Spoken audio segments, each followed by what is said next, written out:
Gloire à Jésus-Christ, que la grâce et la faveur du Seigneur soient sur toi ce jour, mon bien-aimé. Merci de te connecter à moi encore en ce jour. Merci de venir à la table du Seigneur pour qu'ensemble nous puissions vraiment partager la nourriture qui donne la vie éternelle, le pain qui n'est autre que la parole du Seigneur. Nous continuons cette série de vidéos sur l'œuvre de Jésus à la croix, ou les bienfaits de Jésus à la croix, ou les bénédictions de la croix. Nous sommes dans la période de Pâques. Et la dernière fois, j'ai parlé un peu du premier bienfait, de la première bénédiction, ou la première œuvre que Jésus accomplissait un peu à la croix, c'est qu'il nous accordait le salut, parce que l'homme, naturellement, il est né, il est conçu, il est né dans le péché, il vit dans le péché, et le péché l'a éloigné de Dieu. Et donc, Jésus à la croix a réconcilié l'homme avec Dieu, et désormais, quand tu crois en Jésus, son sang te lave et te purifie de tout péché, de sorte que Dieu ne considère plus tous tes péchés passés. Parce que l'homme, naturellement, il est méchant et cela l'éloigne de Dieu. Donc Jésus, en allant à la croix, il est venu résoudre ce problème-là pour que l'homme se rapproche davantage donc de son Créateur. Le péché qui était le mur de la séparation a été juridiquement abattu et désormais, pour celui qui croit en Jésus, expié de tous ses péchés, il est saint devant Dieu désormais et il n'est plus donc appelé à mourir, il n'est plus donc appelé à être condamné parce que le péché là qui le rendait coupable devant Dieu n'est plus. Alléluia. L'autre élément que Jésus a accompli donc à la croix, l'œuvre de la croix et de Jésus, et c'est que Dieu, en créant l'homme, ce qu'on doit savoir, c'est qu'il lui a donné un libre arbitre. C'est-à-dire que l'homme a la capacité de faire un choix. Amen. Et c'est cette capacité-là qui l'a amené dans la déchéance totale dont nous avons parlé dans la vidéo précédente. Le cœur de l'homme, le caractère de l'homme, sa personnalité est donc devenue méchante. L'homme est devenu mauvais. Et la Bible dit que le cœur de l'homme est tortueux. Alléluia. Le cœur de l'homme est tortueux. Nous l'avons vu et dans le livre de Romains 3, là, versets 11 à 18. Nous en avons parlé dans la dernière vidéo pour dire qu'il n'y a même pas un seul qui fasse le bien, n'est-ce pas? C'est-à-dire la crainte de Dieu n'est pas devant l'homme. L'homme, c'est comme s'il est programmé pour être méchant. Alléluia. Mais la mort de Jésus à la croix donne un cœur nouveau. Alléluia. Donne un cœur nouveau à tous ceux qui croient en lui. Voilà ce qu'il fait. Après nous avoir réconciliés avec Dieu, après avoir effacé nos péchés par le sacrifice qu'il a accompli à la croix, il nous donne désormais un cœur nouveau. Alléluia. Il nous donne un cœur nouveau et c'est ça qui fait de nous une nouvelle créature ou une nouvelle création. Et c'est ce que 2 Corinthiens 5, verset 17 dit, que celui qui est en Christ est devenu une nouvelle création ou une nouvelle créature. Les choses anciennes sont passées et voici, toutes choses sont devenues nouvelles. Gloire à Jésus-Christ. Et c'est ça que Jésus a accompli donc à la croix. N'est-ce pas? Il change désormais l'état de notre cœur, n'est-ce pas? Là où on était méchant, on commence à être gentil. Alléluia. La nouvelle création dont il est question ici, ce n'est pas une réforme de notre vieille nature. Non, je vais parler physiquement, ce n'est pas une réforme de notre nature physique. Physiquement, tu es la même personne, mais intérieurement, tu n'es plus la même personne. N'est-ce pas? Parce que le Saint-Esprit a fait un travail en toi. Il a posé un acte créateur qui a transformé totalement l'état de ton cœur. De bagarreur que tu étais, tu n'es plus bagarreur. Bien-aimé, voici ce qui se passe en réalité. De méchant que tu étais, tu n'es plus méchant.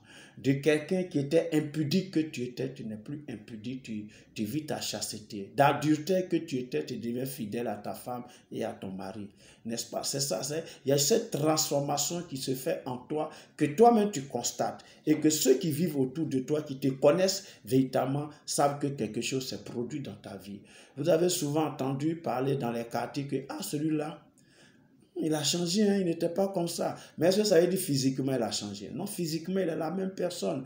Mais intérieurement, au niveau de l'état de son cœur, au niveau de l'état de son caractère, au niveau de l'état de son attitude, de son comportement, là où il vivait, tout a changé et changé positivement. Et ça, c'est le produit, n'est-ce pas, le fruit que nous récoltons à partir du sacrifice que Jésus a accompli à la croix. Lorsque tu crois en Jésus, non seulement tes péchés te sont pardonnés, Dieu les efface, il te voit comme une nouvelle personne, une personne sainte qui est sans péché, donc tu es réconcilié avec Dieu, mais Jésus te donne un cœur nouveau par l'Esprit de Dieu qui est en toi, et désormais donc dans ta vie, alors on pourra parler du fruit de l'Esprit. Alléluia. On va lire cela dans le livre des Galates. On va aller dans le livre de Galates, c'est dans le Nouveau Testament. Dans le livre de Galates, on va lire Galates, le chapitre 5, et on va lire le verset 22 qui dit, mais le fruit de l'esprit, c'est l'amour, la joie, la paix, la patience, la bonté, la bienveillance, la foi, la douceur, la maîtrise de soi. Alléluia. C'est-à-dire là où il n'y avait pas d'amour, mais avant, pour manifester l'amour, c'était difficile pour toi. Maintenant, tu manifestes l'amour facilement. Là où il y avait la mélancolie, la haine, la colère qui te rongeait, tu étais en colère avec tout le monde, avec la société dans laquelle tu vis, le milieu où tu es, la maison où tu es tout le temps en colère envers tout le monde. Maintenant, c'est la joie et la paix qui se manifestent. Là où tu étais, tu t'impatientais, tu voulais les choses maintenant et tout de suite, tu es patient maintenant et tu es content de ce que tu as. En fait, c'est tout ce travail-là que Jésus accomplit véritablement dans nos vies lorsque nous nous donnons notre vie. Lorsque nous remettons nos vies en ses mains, voilà le travail qu'il a accompli. Et c'est cette œuvre-là qu'il a accomplie à la croix. C'était la deuxième bénédiction que nous recevons. C'est une bénédiction spirituelle, certes, mais elle est capitale parce qu'elle transforme vraiment la vie. Et si tout le monde acceptait Jésus-Christ et que tout le monde était libéré totalement, bien aimé, de l'état du caractère méchant, et que vous allez voir qu'on vivrait dans un monde de paix, un monde où on va aimer, on va s'aimer, l'amour vrai, l'amour agapé va vraiment régner entre les humains. On n'allait plus entendre parler des guerres, on n'allait plus entendre parler des palabres, des coups d'État, des rébellions, du terrorisme, tout ça, ça parce que j'aime l'autre comme moi, mais je m'aime. Alléluia.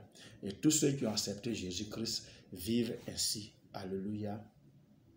L'autre élément que nous devons savoir, ça se trouve dans le livre de Matthieu. On va retourner dans les évangiles de Matthieu. On va chercher Matthieu, le chapitre 27. Le chapitre 27 de Matthieu nous intéresse et c'est le verset 51 que nous allons donc lire. Alléluia. Matthieu 27 et le verset 51 qui dit ceci.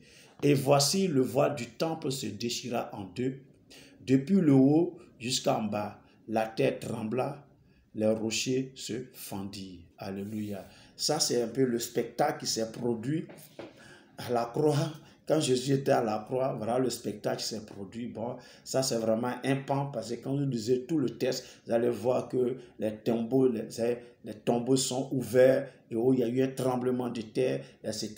Mais dans ce passage, il y a un élément qui m'intéresse beaucoup, c'est que le voile du temple s'est déchiré, depuis le haut jusqu'en bas. Mais quel était donc ce voile-là? Vous savez, dans l'ancien culte que Dieu avait instauré avec le peuple juif, avec le peuple israélite, là, il y avait un lieu saint, un lieu très saint, n'est-ce pas? Entre le lieu saint et le lieu très saint, il y avait un rideau, bon, qu'on a qualifié de voile ici. C'est un rideau qui est là, qui cachait le lieu très saint du lieu saint.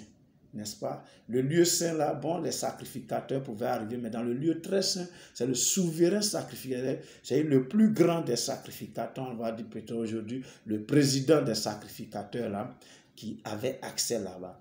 Et c'est un lieu où ce souverain sacrificateur là accédait au grand jour des expiations, au grand jour de la sanctification. C'était une fois l'an où tous les Hébreux, tous les Juifs, tous les Israélites se retrouvaient donc là et le souverain sacrificateur allait dans ce lieu pour offrir le sacrifice de la sanctification de tout le peuple.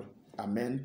Lui-même, avant d'entrer, il devait vraiment faire un travail sur lui, il devait puer, il devait sanctifier, il devait vraiment sans tache ni rire pour avoir accès là. Voilà pourquoi très souvent quand il rentre là-bas, il y avait une chaîne à son pied avec des cloches, donc ça faisait du bruit au fur et à mesure qu'il fait les pas, on attend con, con, con, con, con, et quand on n'entend plus rien, quand on n'entend plus rien, alors on se dit que certainement Dieu n'a pas agréé le sacrifice qu'il allait faire, donc Dieu l'a tué. Effectivement, c'était comme ça. Donc par cette chaîne-là, personne ne pouvait entrer là-bas. Par cette chaîne-là, on le tire et on le sort du lieu très saint. Amen, amen. Voilà. Donc c'est ce voile-là qui est déchiré. Et quand ce voile-là se déchire, cela signifie quoi? Cela signifie qu'une nouvelle route est vivante, est frayée désormais devant l'homme. Une nouvelle route est permanemment donc frayé pour tout croyant. Donc quand tu crois en Jésus, désormais il n'y a plus d'intermédiaire entre Dieu et toi. Tu as accès à Dieu facilement. Le voile qui te cachait là, le voile est déchiré. Donc tu peux avoir accès directement à Dieu. Tu peux avoir accès à la présence de Dieu sans aucune autre procédure. Alléluia. Vous voyez comment c'est merveilleux? Vous voyez comment c'est merveilleux? Tu as accès à Dieu facilement. C'est-à-dire, depuis ta maison, tu peux parler avec Dieu. Depuis ton bureau, tu peux parler avec Dieu. Même, c'est-à-dire, tu peux mettre dans le véhicule qui te transporte et puis dans ton cœur, tu es concentré, tu es en train de parler avec Dieu. Il n'y a plus besoin d'aller voir le voyant, d'aller voir le sacrificateur, d'aller voir tant. Non, depuis chez toi, dans ton fond intérieur, tu es en contact avec Dieu. Alléluia. Voilà ce que Jésus a accompli à la croix. Voici un peu, il va dire, la troisième bénédiction, le troisième bienfait que Jésus a accompli à la croix de Golgotha. Nous avons un accès libre. Il dit désormais, je suis le chemin. Donc quand tu as Jésus, tu arrives au Père facilement.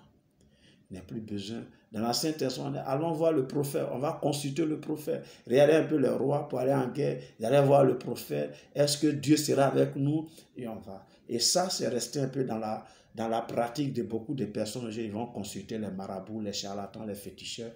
Ils tiennent ça un peu de la Bible. N'est-ce pas? Ils tiennent ça un peu de l'Ancien Testament. Mais c'est tout ça Jésus est venu briser. N'est-ce pas? Pour dire que toi, en tant qu'être humain, créé à l'image de Dieu et à la ressemblance de Dieu, là, tu peux avoir accès à Dieu facilement. Tu n'as plus besoin de passer par un intermédiaire. C'est vrai que quand on fait les cultes à l'église, c'est vrai que Dieu, parce que là où il y a les hommes, il faut qu'il y ait de l'ordre, n'est-ce pas? Donc Dieu a établi des hommes comme les pasteurs, par exemple. Ils sont donc aidés par les anciens, par les diacres, par les responsables. Oui, ça c'est l'organisation, parce que là où il y a les hommes, il faut une organisation. Donc Jésus a prévu cette organisation. Mais que tu sois le fidèle simple de l'église ou que tu sois le pasteur, la voie d'accès à Dieu, là, elle est libre. Tu passes par Jésus, tu as ça. Voilà pourquoi quand on va à Dieu, vous voyez un peu, quand on va à Dieu, tout ce qu'on demande à Dieu, tout ce que on va, parce que quand on va à Dieu, on le loue, on le chante, on l'adore et on apporte les requêtes. Mais tout ce qu'on fait là, on fait ça dans le nom de Jésus. Amen. Parce que c'est Jésus désormais qui est le chemin. On ne passe plus par Jésus pour dire à Jésus intercède, ou bien par un ange, ou par un saint, ou par quelqu'un d'autre. Non, ça ce n'est plus possible. Désormais, tu peux parler à Dieu sans intermédiaire, directement, mais tu parles à Dieu dans le nom de Jésus-Christ, parce que c'est Jésus qui est le chemin. Alléluia. Voici donc cette autre bénédiction. Donc je récapitule. La première bénédiction que Christ nous accorde, c'est que par son sacrifice à la croix là, nous sommes purifiés de nos péchés, nous avons le salut, nous avons été réconciliés avec Dieu. Et cela ouvre véritablement une nouvelle ère devant nous où l'état de notre cœur est transformé, est changé. Nous devenons une nouvelle créature, une nouvelle création. Nous ne pensons plus comme avant.